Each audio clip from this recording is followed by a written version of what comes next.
Hey, what is up guys? Welcome back to the channel and welcome back to Gran Turismo 7. So it's been a while since I've done one of these money making builds, and this time I'm going to cover the Jaguar XJ220 since I kind of missed it when it first released. So I decided to go back over the last few days, get a build going for it, and I'm going to be giving you that one today. So the Jaguar XJ220, I'm going to assume most of us bought this when it first came around to the LeMans dealership. It was actually rather fairly priced for the kind of car you're going to be getting, coming in around the 700,000 credit mark. So before we get into the build, talk about the livery creator, which is Boost 6. So a big thank you to him. This IMSA inspired Jag is absolutely stunning. It really does, the livery really does suit this car. So yeah, let's go ahead and get into the build itself.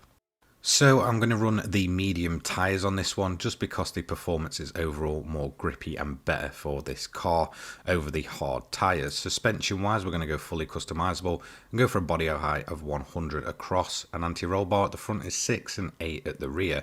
40 for the compression for both of them, and then onto the expansion it's going to be 50 for both of them. Natural frequency is 3.60 for both, 1.5 at the front and 2.0 at the rear for negative camber angle, 0 toe angle front and 0.15 inwards at the rear. Fully customizable LSD is all going to be 5.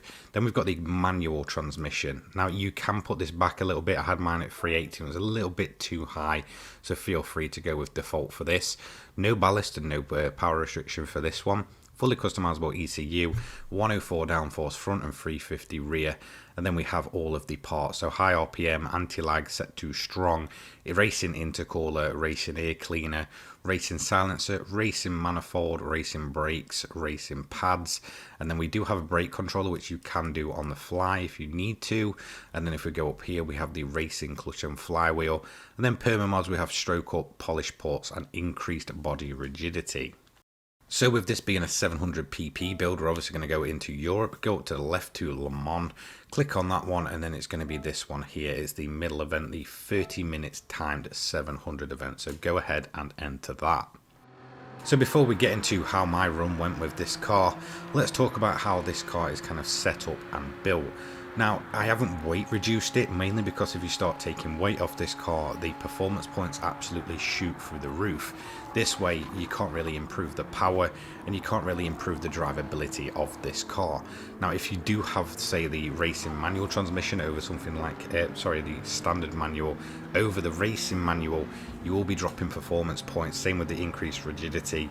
It all just allows you to put more performance points on. So in terms of its straight line speed, it is absolutely fantastic. If you want to kind of save extra fuel over the race, obviously this being a road car, it doesn't have the biggest fuel tank. It is possible by doing lifting and coasting and short shifting.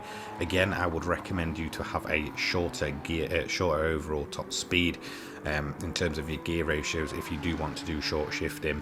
This way you're kind of not waiting for the gears to slog up a bit like they did in this run here. I went for a longer higher overall top speed and longer gears. Again, if you want to just keep them default, it does work pretty well.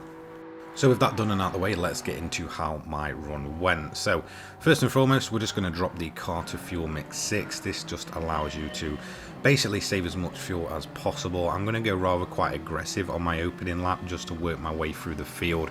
In terms of your difficulty, it is completely up to you, but if you are purely doing it for just grinding the cash, in all honesty, just put it on easy. You can't really go wrong, and it will allow you to do less laps at the end. So instead of having to take a full 7th lap and possibly having to wait around in the pits again, you can essentially do this on a 1 stop and just do 6 entire laps and then just kind of park up at the end, which I'll show you towards the end of this run. So yeah, we're just kind of finding our feet with this car early on, and to be quite honest, it felt rather quite good.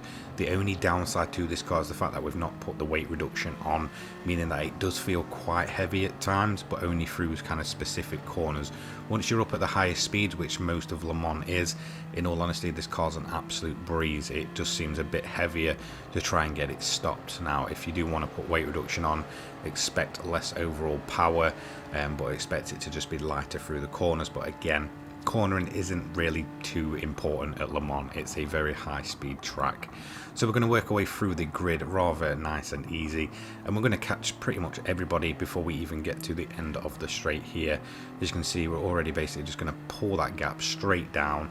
We've only got a 5-second gap to the leader already, so again that's just going to rock it down as we basically work our way through the field. Once you've overtook the leader, by the way, that's when I recommend you start doing a bit of fuel saving. You can actually get 4 laps out of an entire tank if you're very generous with fuel.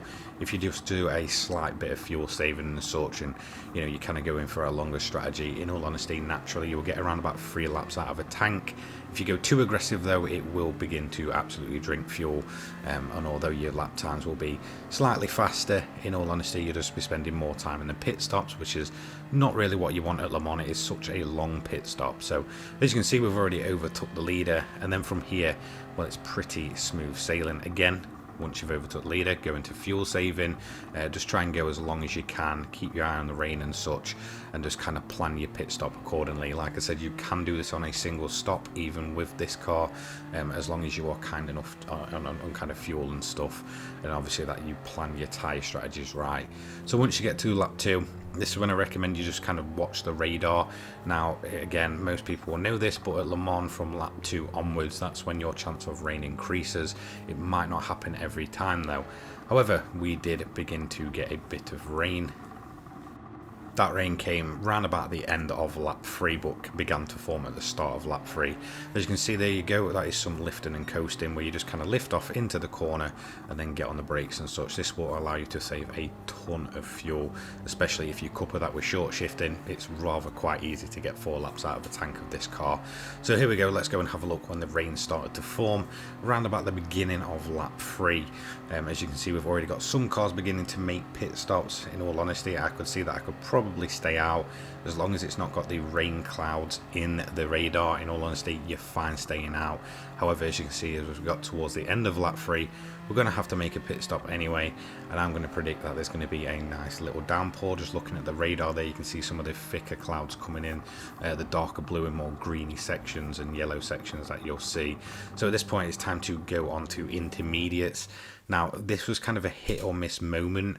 I could have really gone with the wets, but again, it didn't start heavy raining until around about just the 3/4 point of the next lap. So we're just going to be absolutely burning up the tyres. One thing that was changed in one of the more recent updates, I believe 1.31, was the fact that if you are running kind of wet tyres on a drier surface, they are absolutely going to melt themselves.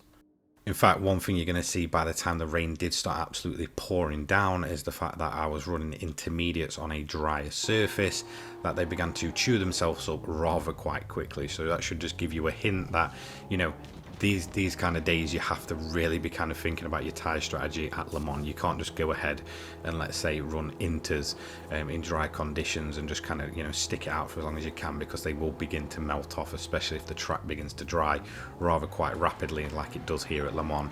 So we've got a bit of rain, as you can see though, the bar is still telling me it's in dry conditions, and yeah, well, it's not going to go quite to plan just yet, but we did start to kind of melt off those tyres. As you can see, once the rain really does start coming down, we've already took a pretty sizable chunk off the intermediates, as we try and get the car slowed down. Again, this is where the kind of downside of not weight reducing it kind of comes in. Eventually though, the rain would begin to clear, so the entire kind of downpour would kind of clear out by the end of lap 4.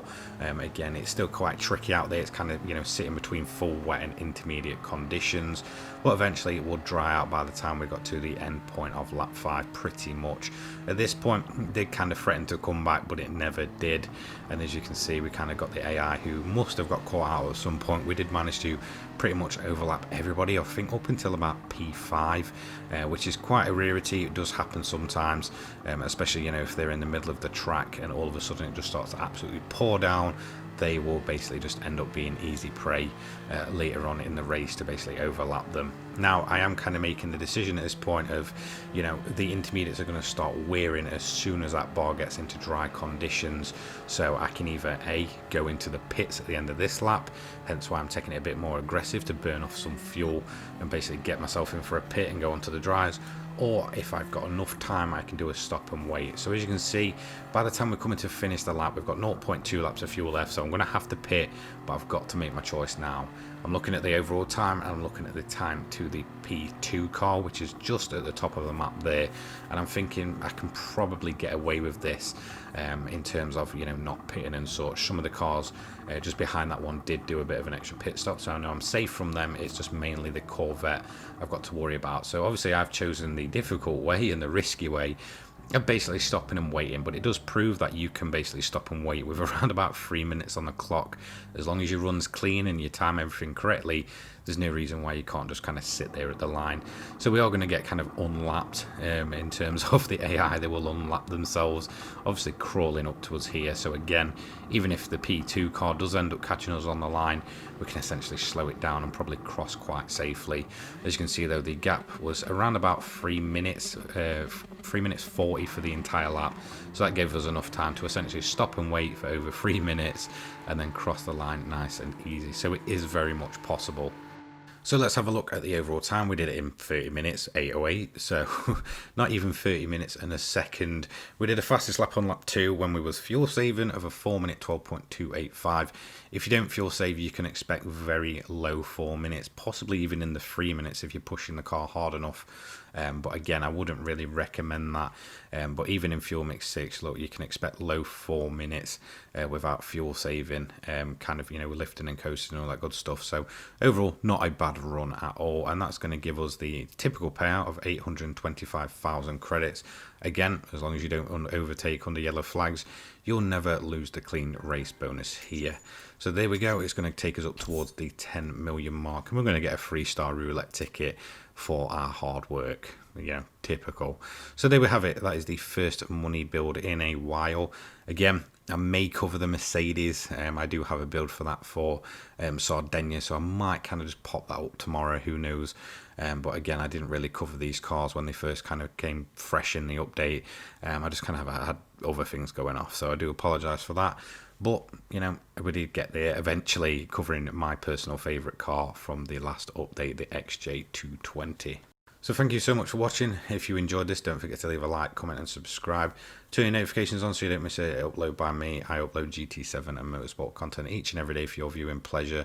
I'll have my Twitter, my Discord and all that good stuff down in the description down below. Thank you to my sponsors once again, the Controller People and Poggers, for their continued support. And I will see you all later on, guys. Have a great day. Peace.